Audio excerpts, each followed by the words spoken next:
ഇന്ന് ജനുവരി 23, 2026. Board of പീസിൽ ചേരാനുള്ള കാനഡയ്ക്കുള്ള ക്ഷണം പ്രസിഡന്റ് ട്രംപ് പിൻവലിച്ചു. അന്താരാഷ്ട്ര സംഘർഷങ്ങൾ പരിഹരിക്കുന്നതിനുള്ള സംഘടനയായ ബോർഡ് ഓഫ് പീസിന്റെ charter American president Donald Trump ഔദ്യോഗികമായി പ്രഖ്യാപിച്ചു. ഇതിന്റെ സ്ഥിരമായ അംഗത്വത്തിന് $1 ബില്യൺ കൊടുക്കേണ്ടത്. ഈ ഒരു ബോർഡ് ഇപ്പോൾ UN ചെയ്തുകൊണ്ടിരിക്കുന്ന കാര്യങ്ങളെല്ലാം തന്നെ ഇവർ ചെയ്യും എന്നാണ് പറയപ്പെടുന്നത്. പല യൂറോപ്യൻ രാജ്യങ്ങളും ഇതിൽ ചേരുവാൻ താൽപ്പര്യം കാണിക്കാതിരിക്കുകയോ അല്ലെങ്കിൽ അവർക്കുള്ള ക്ഷണം പ്രസിഡന്റ് ട്രംപ് പിൻവലിക്കുകയോ ചെയ്തിരിക്കുന്നു.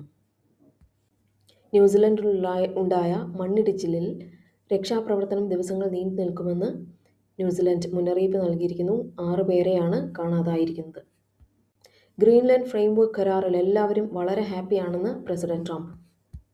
യുദ്ധം അവസാനിപ്പിക്കാനുള്ള യുക്രൈൻ, റഷ്യ, US എന്നീ രാജ്യങ്ങൾ ചേർന്നുള്ള ചർച്ച വെള്ളി, ശനി ദിവസങ്ങളിൽ അബുദാബിയിൽ നടക്കുമെന്ന് യുക്രൈൻ്റെ പ്രസിഡന്റായ വ്ളോഡിമിർ സെലൻസ്കി പറഞ്ഞു.